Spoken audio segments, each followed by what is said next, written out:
All right, everybody, welcome to the first episode, the highly anticipated first episode of the TO SportsTalk podcast. James Price, the host of TO SportsTalk, along with my buddy Evan Brown. How you doing, bud? What up? Not bad, not bad. That's good stuff. All right, so good. we're going to be, you guys know what we're doing, breaking down Leafs, Raptors, Jays, all that good stuff. But the first thing we're going to talk about is the trade deadline that happened yesterday. Not a lot of moves, but a couple mammoth ones. And which one are we going to start off with? I feel like we have to start with the one where the Leafs were most involved with is going to be the Ryan McDonagh trade. You look at what the Tampa Bay Lightning got in return. They obviously got defenseman Ryan McDonagh, top two defenseman, maybe top four. Now he's not a guy that's going to put up like 50, 60 points or whatever. He's going to give you like probably that 30 points, but the defense he's going to bring. Now, once I heard of this trade actually break through, I thought for sure the Rangers were either getting Braden Point in return or Sergachev. Sergachev, exactly. Yeah, absolutely. I'm shocked. Again, I'm not saying that the Rangers didn't get a good package in return for Ryan McDonagh and also forward JT Miller, but I feel like they could have gotten, I think, a little more. I'm not going to lie. Again, so trade was defenseman Ryan McDonagh and forward JT Miller to the Lightning for forward Vladislav Namestnikov, 2018 first-round pick, a conditional 2019 second-round pick. Forward Brett Howden was just drafted. I think he was this year in the first round. I think yes, so pretty much two first-rounders in defenseman prospect Libor Hajek. So that's a lot back, though. No, it is. And here's the thing. The Rangers, I didn't seem like they had to trade Ryan McDonagh. He wasn't a UFA this coming. Well, I think the reason they made that trade go through is just because they wanted to get maximum value. You wait till the summer or, God forbid, the next trade deadline. It's gonna be less. I mean, you look at rental players in any sport, really, the trade value goes way down. Yeah. So him still having this year and then another year left on his deal, it makes it a lot better for the Rangers to make the trade. It does. And obviously the Rangers are going for it this year, 100% for sure. The Lightning, you mean? The Lightning, yes. Yeah. Excuse me. Rangers aren't going anywhere. No, the Rangers aren't going anywhere. But this is how teams get good very fast. The Rangers, obviously, they're looking what the Leafs did last year, as in getting younger and getting more speedy, and potentially maybe even next year maybe making the playoffs. You don't know. And it's funny because we talk about what the Rangers got back in return. You just said Ryan McDonagh. We don't forget that they got 20 goal scorer JT Miller as well. And the funny thing is, we talk about how young Namestnikov is, and he's a guy that the Rangers same age as JT Miller. Exactly. We're thinking JT Miller's a lot older, and Namestnikov's the young guy with the Lightning, but it's a great trade for the Lightning. They're a team that's gonna. I mean, I'm scared as a Leaf fan. I got to admit. No, I am too. I have faith in my Leafs that they can find. I mean, last night I understand they didn't have McDonagh or JT Miller or even Namestnikov or Kucherov. Well, for half the game now, obviously, but last night was one hell of a game.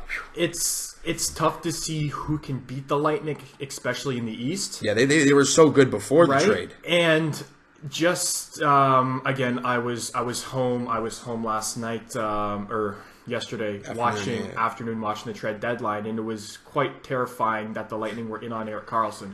And that would have scared me even more than Ryan McDonagh, I think. Oh, for sure.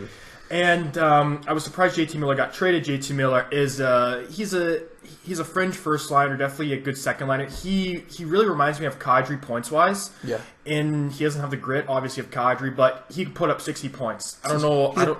When I heard that, and like you said, I think it was earlier on that you knew when Ryan McDonagh was going in, you're like, oh, this is the trade. Here we go. Then you heard JT Miller was going to be in the trade as well. You're like, okay, Braden Point has to be involved. Either him or Sergachev, they have to be in the mix, and they weren't. And that's great for the Lightning. I mean, I don't know how the heck they did it. It just shows how it shows how deep their prospect system is, and how Steve Yzerman is, I think, the best GM in hockey. He's one, absolutely. I mean, to make this deal go through, I mean, that team, I don't see many people challenging them. And the thing is that the Lightning didn't necessarily need Vladislav Namestnikov. No, they already had too many forwards that can score. I mean, really. They had their 1-2 center in Tyler Johnson and Steven Stamkos. They didn't need their first round pick. That's going to be a very high, possibly, first rounder. Brett Howden, looks to be a top six forward. We're not too sure about him. He's still early on his take, but it's a former first-round pick this past season, like the Timothy Liljegren draft, to put into perspective. Yeah. So, I mean, it's a great deal for both teams. It does exactly what both teams need.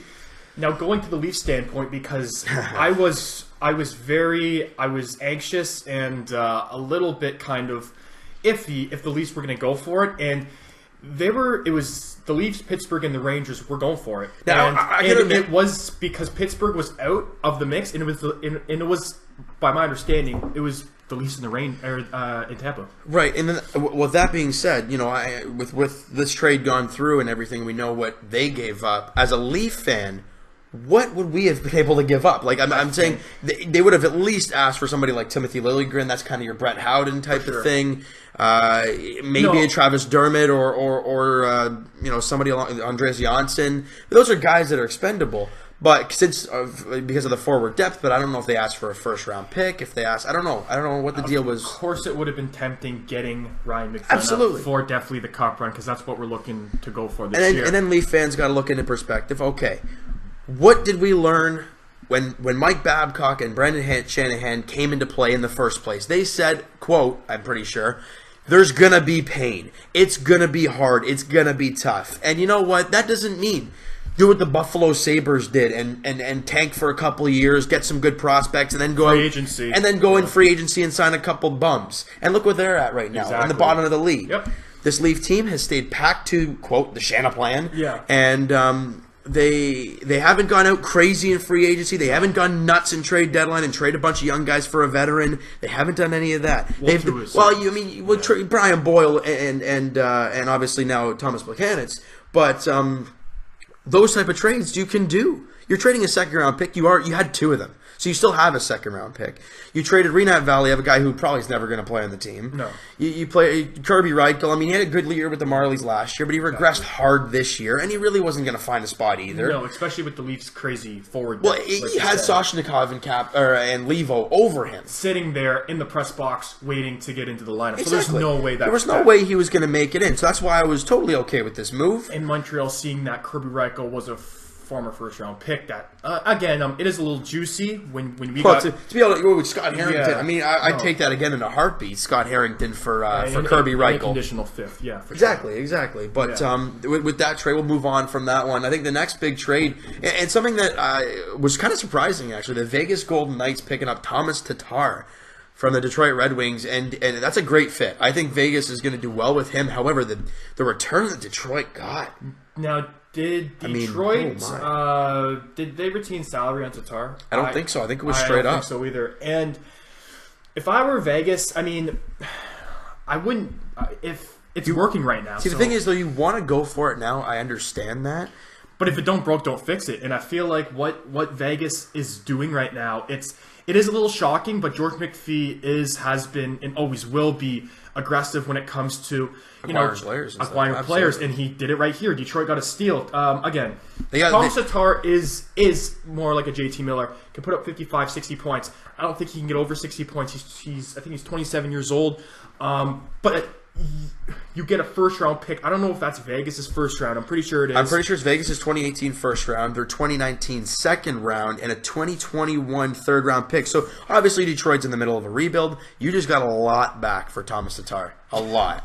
And that's great for the Red Wings. Huge win for Detroit. And I don't think they had to retain any salary. And if they didn't, that's looking even better, because Detroit's obviously, like you said, in the middle of a rebuild. Yep. Ken Holland over there could be the next GM for the Seattle franchise. Oh, yeah, Seattle. Wow. Another team. So the next trade we're going to talk about here, and it was kind of out of nowhere deal, just because when we were watching it, Evander Kane hadn't been talked about. We had a feeling he was going to get moved, but it was just a matter of where and what the heck was going to be the return for Buffalo. And I wouldn't say they got shafted. Because, again, we talk about rental players. Evander Kane, a free agent at the end of the season, never really, clicked with Buffalo. It's the locker room stuff for him. And you go back to it. Ryan McDonagh, I understand there's a lot more trade value with McDonagh and Miller than Evander Kane. But you look at what Buffalo's return was: a conditional 2019 first-round pick, a conditional 2020 fourth-round pick, and forward Danny O'Regan. And also the condition, I just wanted to point out, the condition on the first is a huge win for the San Jose Sharks. The condition is if Evander Kane re-signs with the San Jose Sharks, that turns into a first. If he... a second, sorry. But if he doesn't, then that turns into a first. So I can't... I mean, if they re-sign... if they re-sign Evander Kane, then Buffalo just got a second and a fourth for Evander Kane, and that's a tough one to swallow if you're a Sabres fan. Huge win for San Jose. It just seems like everything Buffalo-wise is going down the hole. The thing is about Evander Kane, yeah, exactly. And the thing about, it was a smart move to get something out of Evander Kane because he wasn't going to re-sign with Buffalo if he stayed. But and again, like you have to look at if Evander Kane is in the right situation and with the right team, he can get 30 goals. Oh, absolutely! Like but he can get 70 points in my opinion. But he has to be around the right player. He has to be in the right city. Who knows? And heck, he's out in the Californias. I mean, why not? That's a perfect place to be other than in Buffalo. Like, I mean, that's pretty greasy. Yeah, and I think the biggest surprise of the trade deadline for me and for James. Yeah, absolutely. Paul Stastny to the Winnipeg Jets for a first round pick in 2018. Forward Eric Foley and a conditional 2020 fourth round pick going back to St. Louis. This was shocking for many reasons. Number one, I mean, it was out of nowhere. Like no one saw this one coming whatsoever. Second of all, the Blues are a team that's 1 point out of a damn playoff spot. Yeah. Why are you trading your second best center? You're getting a pick back, but really, you're a team that wants to contend. You look at the start the Blues had. They went on a crazy win streak to start the season. Yeah, they're through a tough stretch right now, but I mean, every team's gone through a tough stretch in the season. You don't trade away one of your best forwards for that. I mean, it's just ridiculous. And again, this is going to be a late first rounder. I'm just going to check what the forward depth of the Winnipeg Jets of the St. Louis Blues are right now because. Who's their first line center? I know it wasn't Paul Stastny. Yeah, their center depth I don't think is all that great. No. It's funny because you're trading away one of your better centers for that. Patrick Berglund's I think one of them. Brodziak. Who else? Dmitry Haskin, and that's about it. And that's tough, man. Again, you got Braden Shen as your first line center. He's been unbelievable for the Blues. But after that, it gets kind of dwindles off. It does. It's weird. It does. I don't know exactly what.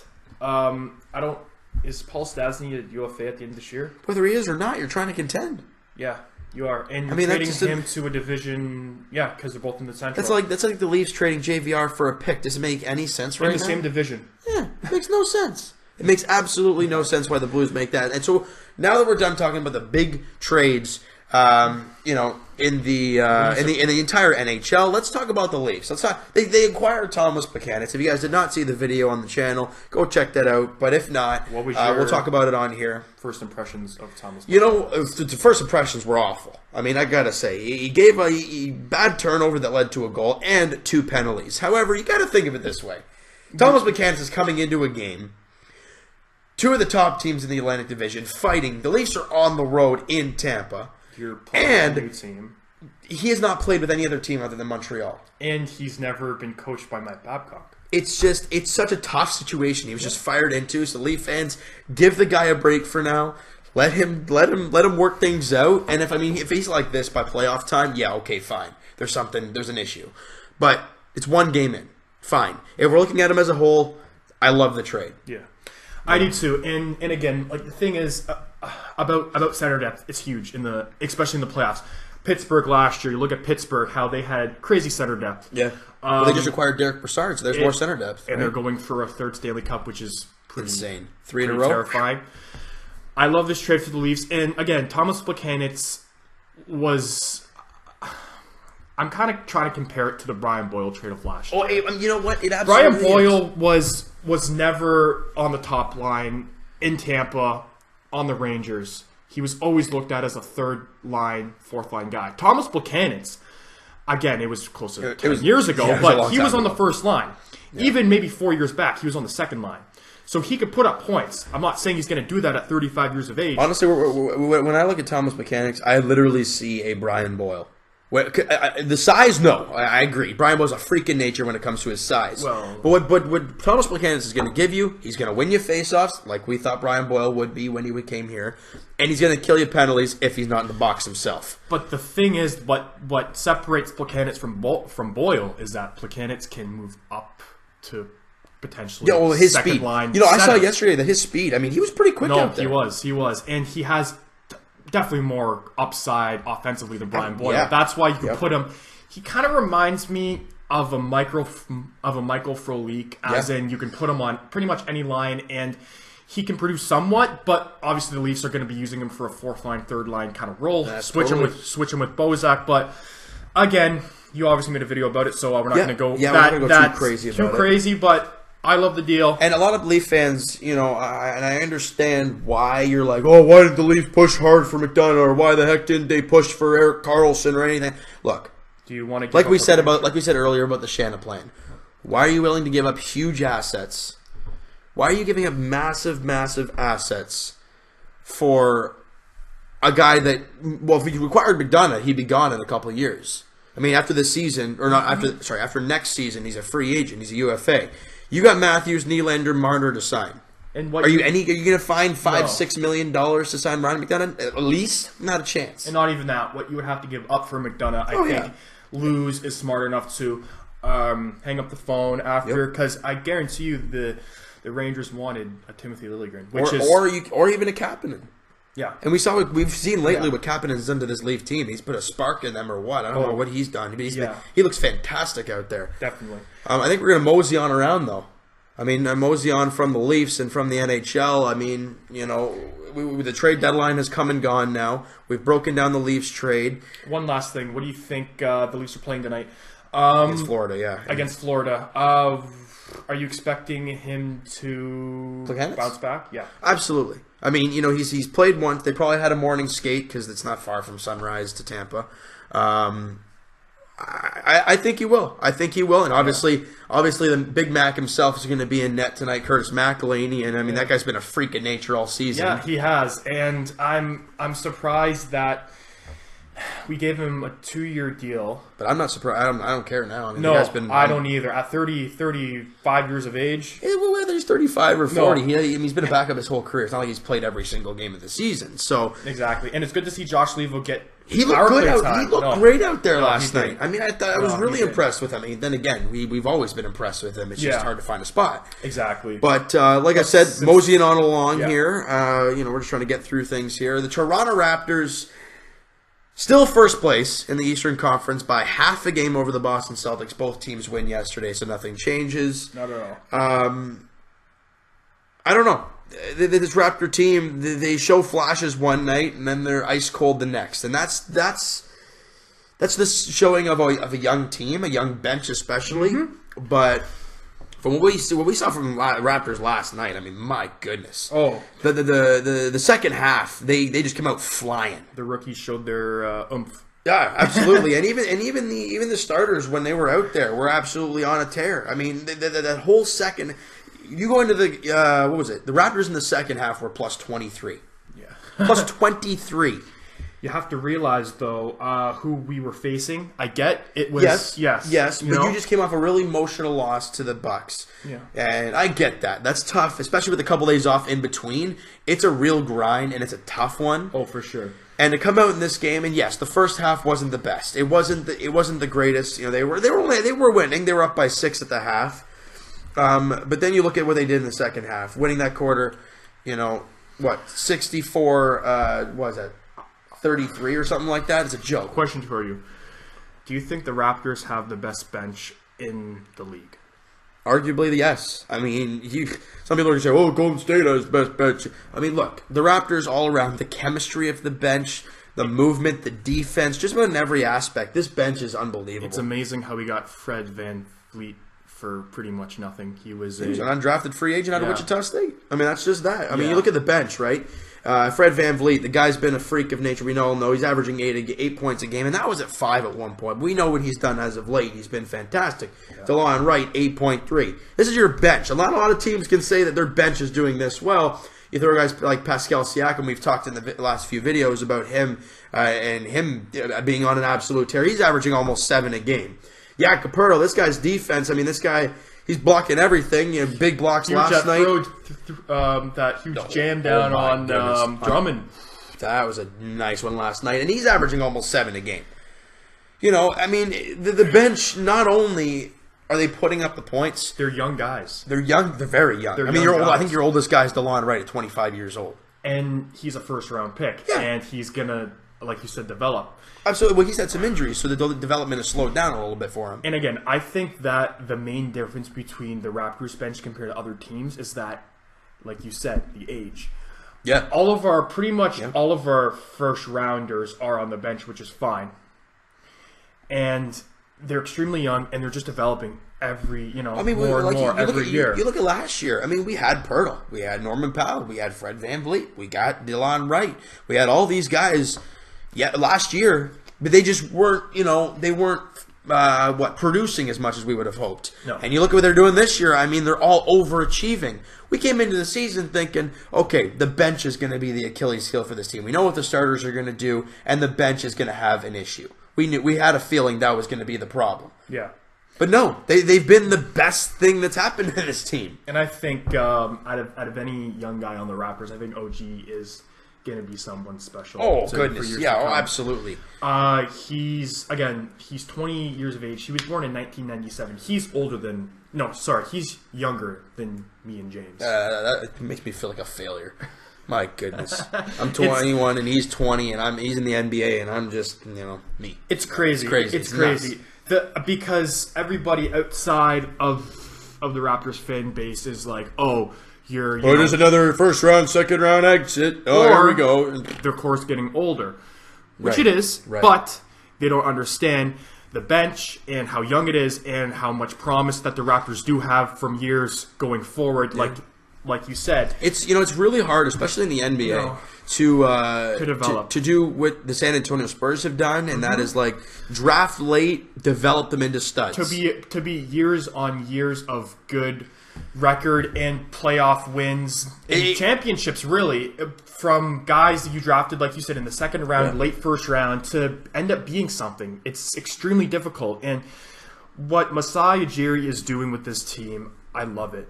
He's keeping, besides the Carroll trade, he's keeping his first. He's developing them well, and it's paying off in a short amount of time, and it's only going to get better. Absolutely. It's only going to get better. You look at what this team has done, right? You know what your core is like. DeMar, Kyle, Serge, and JV. You know those are and OG as well. Yeah.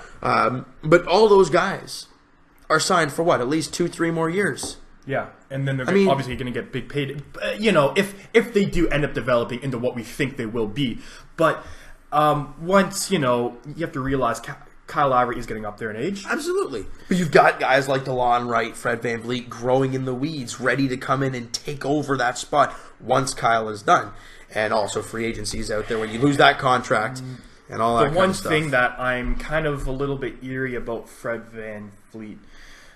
Would he be next year what Norman Powell is this year? I mean, it's hard to say from year to year. It really is. And again, maybe it is the sophomore slump because you have to realize, points per game isn't everything.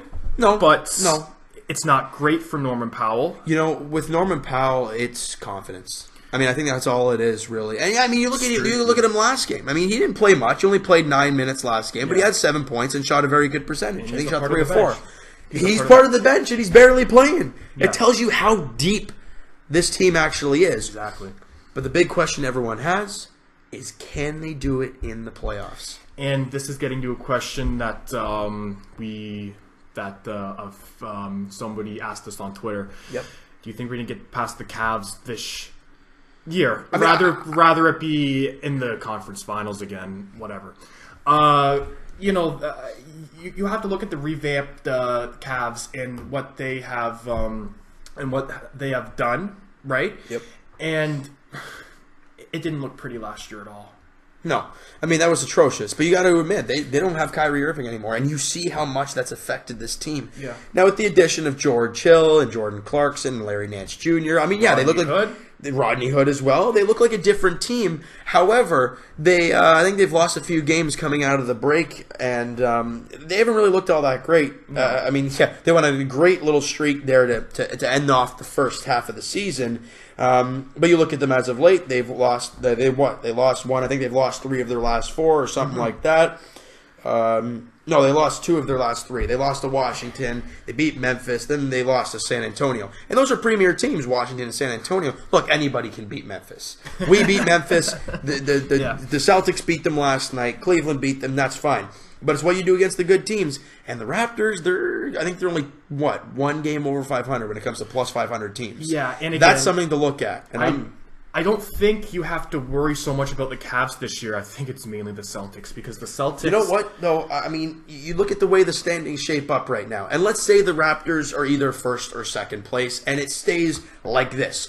Let's say you stay first. You're playing the Miami Heat in the first round. That team has given this team headaches this year. Was it 2 years ago or 3 years ago with D-Wade? No, with... it wasn't last... I think it was 2 years ago. Yeah, it was 2 years ago. They gave us a little bit of a problem. Right, but Dwayne Wade obviously has slowed down a lot. However, you can't count the Miami Heat out. They're playing really bad basketball right now, 2-8 in their last 10. Look at last year with the Bucks. Yeah. I mean, their team, we were second. They were the dark horse. Yeah, we were third place. They were sixth place, and they took it to us. I mean, they gave us a run for our money every single night.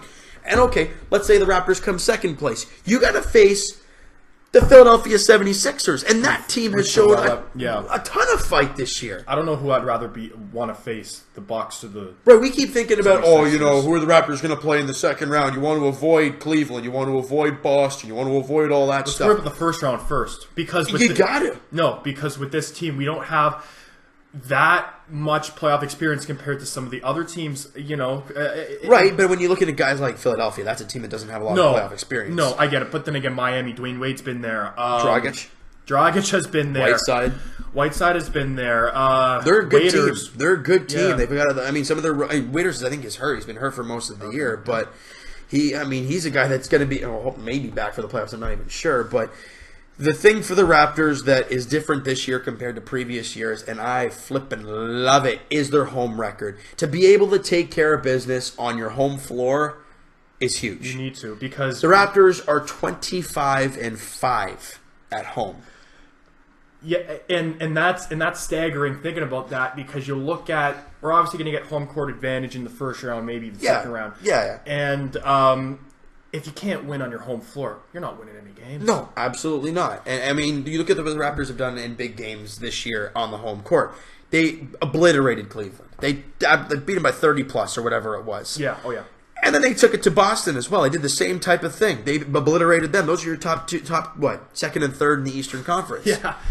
On the road, it's probably going to be a different story with Cleveland at home. It might be a tougher game. You saw it early in the year with Boston. We lost by 1 in Boston. But that was a different team. That was before the bench started doing what they've been doing. Mm-hmm. Now, can this Raptor team be consistent? That's the thing we have to look forward to coming to playoff time. Now we're getting there. I mean, we get 20 games left or something like that. I mean, we're almost there. How far do you think they can make it? I think it all depends on your matchups. I mean, it does, and the Wizards scare me too. I mean, they really do. You know what? Any team scares me in the East. I would say the one team I would love to, if I had to face, would probably be Indiana. But even then, you still have Victor Oladipo. And you see what Lance Stevenson's done to that team. I mean, he's a spark. His home is in Indiana. Oh, absolutely. And, it's hard for us definitely to predict. But, what would you be happy with? Going forward in the playoffs, because we've seen this team get swept in the Eastern Conference Finals. We've seen this team lose in the second round a few times over the years. I want to see them avoid Philadelphia and Milwaukee somehow. No. In the first round. Oh, okay.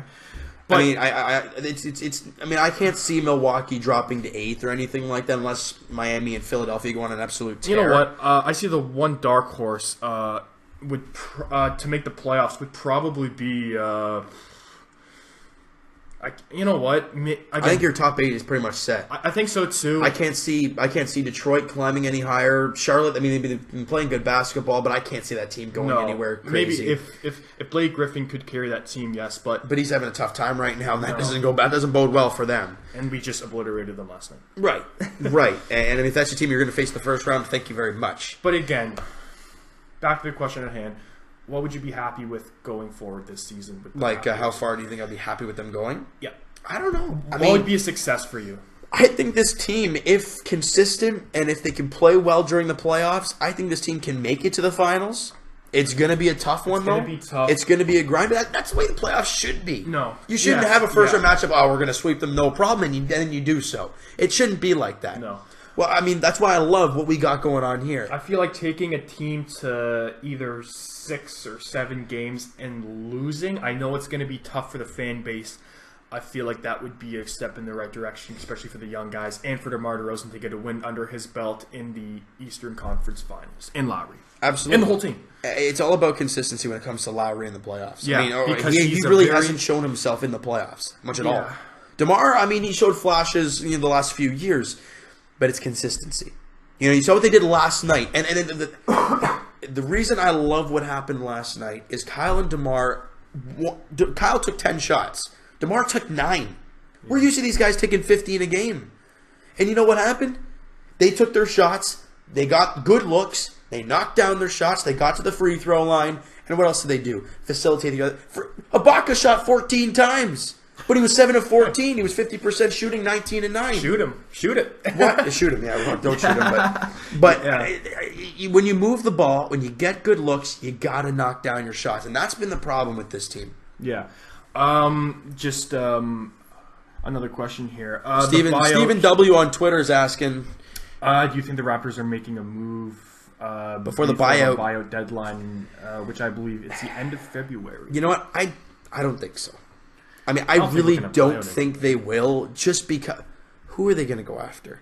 I mean, people are going to say, "Oh, Vince Carter." I mean, I know that the whole thing is sailed. But here's the thing: going kind of back to the Leafs, you want them to get over that hump, and right. And Ersan Ilyasova's out there, and he might be one of the only guys that I'm looking at. Like, maybe, but I mean, where's he going to play? Well, if it don't fix it. I get it. But where are these guys going to play? For goodness sakes, Norman Powell has showed some good strides last night. He showed some good strides as of late, but he's still not getting time. Why? Because the actual bench is playing so well. James, look at free agents 2018. I'm wondering who the Raptors can possibly maybe get a rental for. Yeah, I mean, I don't know. Yeah, because again, you'll want to get over that hump.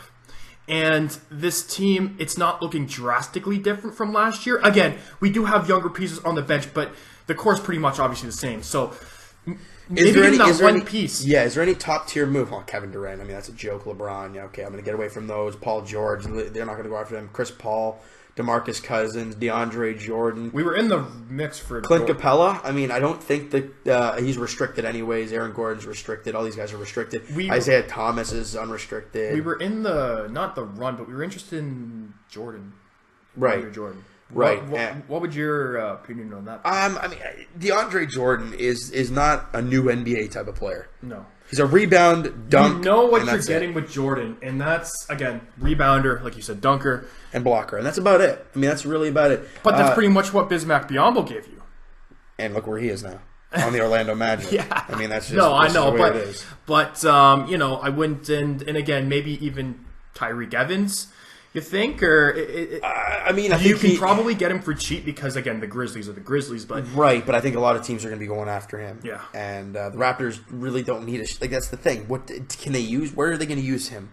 On the bench with, off the bench? Well, he's not a guy who should be off the bench, for one, and who are you getting rid of off the bench? That's the thing. That's the question. Yeah. Again, don't think we're going to be buying out anybody, really. No, I mean, I can't see much of it happening. Free agency... it's a toss-up. I would. The only thing I can see, because who do we have that big rebounder? JV, obviously. We don't. So Ibaka, possibly, but I feel like the Raptors need that big defensive presence.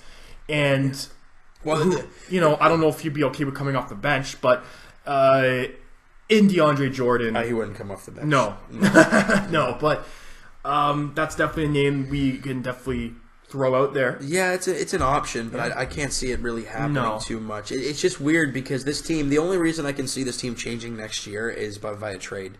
Mm-hmm. If you trade one of your bench guys for something else, I can't see it happening. But if they do, it's weird. I don't know.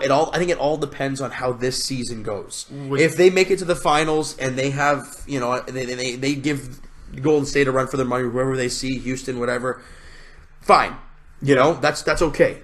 I'm okay with keeping the same type of team. You just got to keep growing, keep getting better in that. But if it's another second round exit or something, something's got to change. That's why I was just going to ask you, would you be okay with keeping the same core like we did this year, what happened last year, if the Raptors get swept in the East or do worse? Get swept in the Eastern Conference Finals, I should say, or do worse. If you get swept in the Eastern Conference Finals, that's a joke and something you should do. Okay, or if it's a second round exit or a first round exit. Let's say the Raptors come first place and they get swept in the Eastern Conference Finals. That's a joke. Yeah, it is, because that's it's kind of what happened last year. Obviously, we didn't come in first, but we got swept. Right. And and I feel like I'm kind of surprised we did re-sign Larry. Yes and no. I mean, because who would replace him? I get it, but if it's not working, which it wasn't last year, why would you? No, but I gotta say he's been a nice spark this year. He's been a really good spark. Points per game's been a little down, but his rebounding numbers have been great. I mean, you know what he's going to give you on the defensive floor. I mean, this team, it's all about consistency. We could see a great game. We saw a great game last night. They could come out against Orlando and not be able to shoot anything. Because they played down to their competition. Right, and the Orlando Magic, a team with 16 wins. The Raptors have 40. Sorry, 18. Was it? Oh, okay, I'm sorry, 18 wins. But the Raptors have 42. And this is kind of going back to the Orlando Magic. Right. RFA Aaron Gordon. Yeah, I mean, there's talks, but I don't. Again, the Lakers are obviously talking. Oh yeah, you get all these big teams. Lakers, Golden State's going to sign, or Lakers are going to sign Paul George and LeBron James. Like, get the heck out of here. Like, I'm sick and tired of that stuff. Well, that's partly the reason why we're not taking seriously on the American ESPNs but that's funny how the Raptors obliterate Boston and get absolutely no. And they talk about how Kyrie Irving, how the Celtics sucked. Yeah, and how the Raptors, they didn't say they didn't play well, but they just say how Boston sucked. Yeah, well, the Raptors did have to play well to beat them too. So there you go. But let's we're getting a little flustered here, so let's kind of moving on to the baseball field. What, you got something else to say, Raptors? I got something else to say, Raptors. I'm jumping the gun here. Two more questions here, which is, kind of two questions. Is it still Steven? This is still Steven W. All right. Wang's 4208. Wang's Steven W. Yeah. Okay. Who's going to win the East and the West? Who's going to eat? Oh boy. It's hard to bet against Golden State. Let's be honest. I know, but Houston's been flipping unbelievable this year. I feel like CP3 is an MVP candidate. He's having one heck of a season, but I think James Harden's in a weird category of his own. Yeah. I don't know. Obviously, I can see the conference finals being Houston and Golden State. Who comes out of it? Oh my goodness. That's going to be a bloodbath, but it's hard to bet against the Golden State. Absolutely, because you know what Houston's done in the past. They've been kind of that playoff tweener team, like the Raptors have, and they haven't performed really well in the playoffs. They haven't made it to a Western Conference Finals. I don't think. Right? If they haven't done any magic. They haven't really done anything with it. Nope.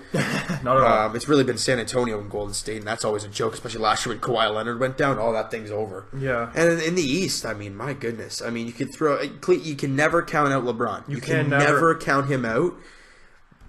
But I can't see Cleveland going all the way. I just can't do it. With that team, you look at what this new NBA is, and it's all about, these all-stars, these superstar league, and all that kind of stuff. They have LeBron. Is Kevin Love He's a superstar? Definitely not what he was on the Timberwolves. And you had Kyrie. He's a superstar. But I don't really know if you have that. I mean, yes, Clarkson's been great. Larry Nance Jr. is all right. They added Rodney Hood, that three-point shooter. He's deadly.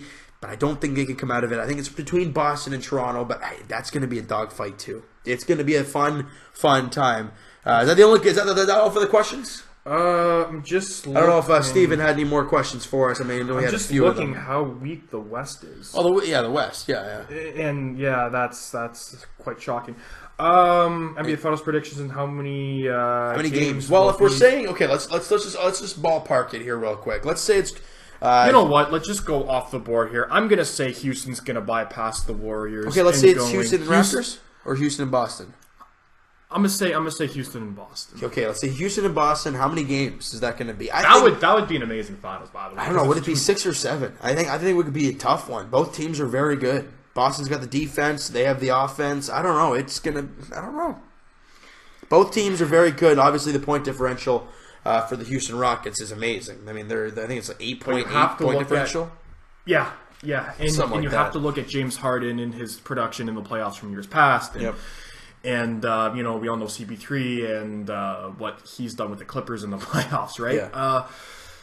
I could see Boston potentially winning. It's going to be hard. Gonna be tough. I think it's going to be 7 games, but I feel like Kyrie Irving is going to separate himself, and he's going to be on another level. Well, we're just going to have to wait and see. I mean, that's April and May coming around. We're coming around fast. It's almost March already. It's crazy. But so like I said, from the court to the baseball field. To the diamond. Blue Jays spring training, like we talked about in my video yesterday, that just started 4 days ago, and we've seen some positive things. We heard today about Marcus Stroman's inflammation in his shoulder, and we're like, oh boy, here we go. It's not a big issue, but it's never fun hearing that one of your best pitchers, if not your best pitcher, is not feeling the greatest. Not at all. And let's say he's all healthy, and it's weird because if this Blue Jays team stays healthy, I think they can really make a push for the wild card. I think the division is either set up between the Yankees and Boston. It's going to be one of those two. Yeah, because they are freaks on that side of the field. They're nuts. Again, it's all about Aaron Judge and Giancarlo Stanton, Gary Sanchez. And then you throw on the other side, you got Chris Sale. I mean, let's throw in David Price just because of his name, J.D. Martinez, and all that. The great Boston players. Baltimore even. No, don't even, please, now. How about we don't talk about Baltimore? That team's a joke. That team, they can hit. They can hit bombs. Chris Davis, Jones. Do you think it's more the injuries for the Jays that might deter them? Yes. Well, just like any good team, really. But I don't think we really have the depth if a big injury does happen to the Jays in really pitching. Pitching wise, yeah, I agree that the pitching. They added a couple starters, but if we see what we did last year when it comes to the pitcher injuries, that's going to be a problem. If this team stays healthy, though, I think they can make a real run at it for the wild card. But then when you get in the playoffs, anything's there. I mean, no idea what's going to happen. What do you do with Josh Donaldson if the Jays have a slow start? What do you think? Or any of the veterans, for that matter. Anybody really? I mean, I think Josh Donaldson's the one key, right? If you see, my personal opinion is that the reason they don't want to have to re-sign Josh is because Vladdy Guerrero Jr. is coming. Well, I mean, he's probably going to start in Double-A New Hampshire this season. But depending on how he plays and all that, he could be a Blue Jay next year, depending on his role and depending on where he is. He could possibly. He's a third baseman, and he's 18 years old. He could possibly replace Josh Donaldson next season. But I don't know. I don't know what their plan is. I don't know what the Jays' plan is with Josh. Obviously, all Blue Jay fans expect him to hit free agency. I do too. But it's hard to say because lately we've been losing a lot of guys to free agency. Obviously, Edwin we lost and Jose this year. But I mean, we didn't lose Jose. It was more Edwin. It was more Edwin. I mean, you lost Jose this offseason, but I mean, no one really batted an eye saying, "Oh, we want him back," because it's really not much to talk about when it comes to that because no one really wanted him back after the tough season he had. Obviously, we got Curtis Granderson. You talked about that in the video. How we needed a center fielder, and we needed a left and right fielder. Yeah. I mean, corner outfit. Pilar's in center. And Randall Grichuk as well, too, right? Randall Grichuk was the offseason acquisition, and I thought that him and Granderson... I mean, Granderson's not going to give you a 300 average. You know that. He's going to give you a 220 average, something along those lines, but he's going to give you 25 home runs. He's going to do that for you. Randall Grichuk, he had 22 home runs in a big ballpark in St. Louis. Yeah. So put him in a bunch of bandboxes, Camden Yards in Baltimore... Don't even get me started. Tropicana Field. That thing's a joke. That thing's an absolute joke. But, I mean, put him in there as well. You throw him in the Fenway. You throw him in Short Porch, Yankee Stadium. Then, obviously, the Rogers Center. This guy could crack 30 home runs. And now, I understand the long ball is not everything. I know. But Randall Grichuk really hasn't. He's only played a couple years in the big leagues. Right. He's still a guy that's growing. He didn't give up much at all for him. It's a low-risk, high-reward move. Right, and the one player which we're kind of, on the fence about? Yeah, on the fence about is Kevin Pillar, and how he can bounce back from his great defensive... yeah, well, I mean...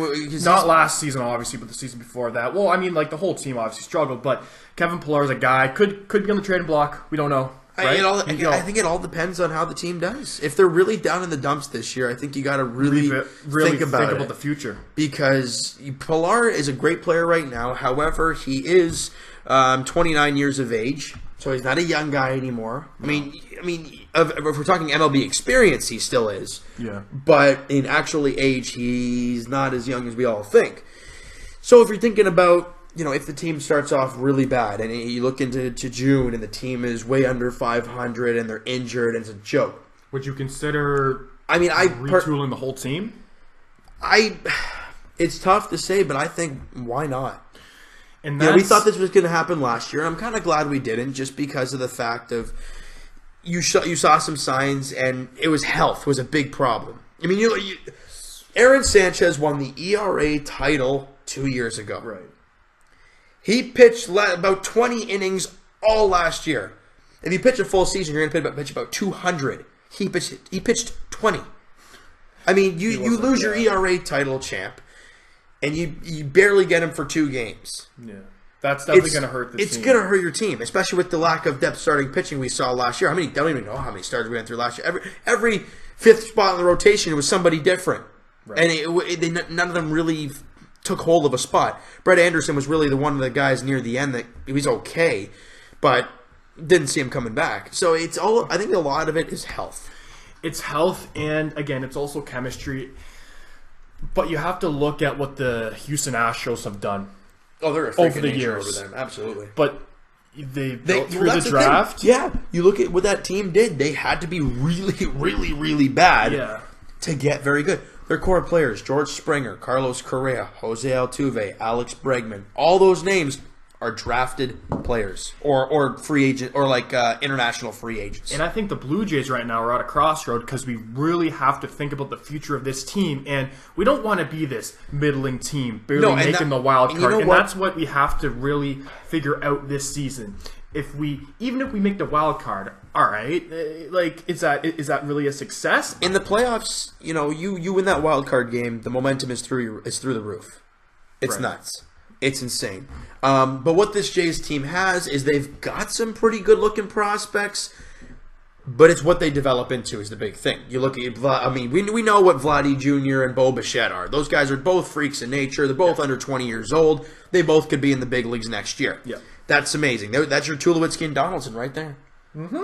I mean, you're looking at Troy Tulowitzki's age. You're looking at Donaldson possibly hitting free agency. And what could we get for Donaldson and Tulowitzki if we do end up... Tulowitzki's going to be tough because of the contract. No. He's making too much money, I think, to trade. Unless you're trading him to a rebuilding team. But then again, why would they want him if they're not going to give you young guys? Exactly. Maybe he can prove his worth this season. Well, he has bone spurs in his ankle right now, so he might be out early on. He's getting up there too, right? He's 32, 33? 33 years old. So, him and Donaldson are both 30. His best years are behind him. Oh, absolutely. But, honestly, and I've said it from day one, if Troy Tulowitzki can give you the defense that he gives you, and he can give you a 250 batting average, I'm not going to complain.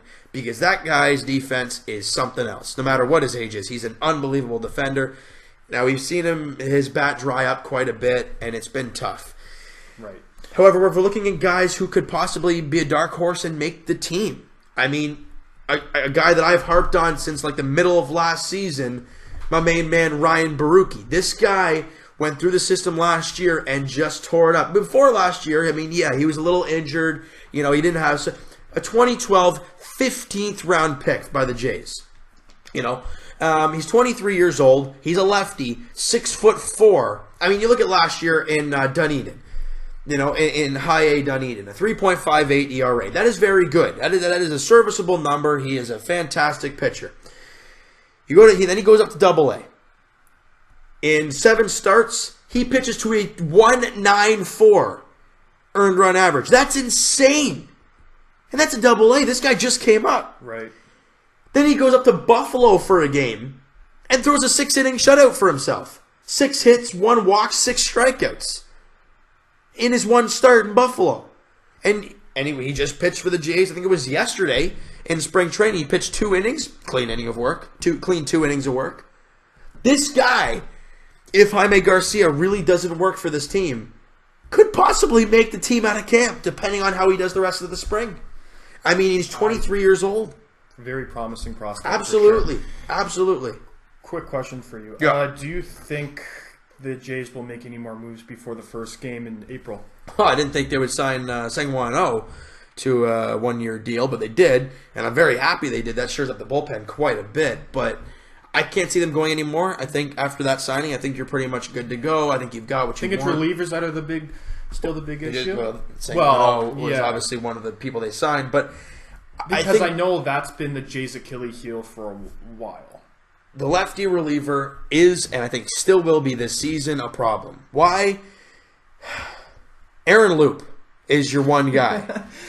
We all know you in Aaron Loop. This guy either comes in and he throws you a 3-strikeout inning and he's fantastic, or he hits 2 guys and gives up a home run. I mean, or he comes in to face 1 batter, walks him, or hits him. I mean, it's just, you never know what you're going to get from this guy. I mean, we all know we have the all-star in Roberto Osuna. Yeah, but he's looking for a bounce-back year from last season. He blew 10 saves last season? Still young. He's 23 years of age, and I think he has the most saves in any MLB history at that age or something like that. Something along those lines. But he's been great, and some of the other guys that are in spring training that we can keep an eye on. Obviously, Anthony Alford, a guy that's on the bubble when it comes to making the team. I think he'll start the year in AAA Buffalo, and he could be a guy that could replace Curtis Granderson if he's not working out.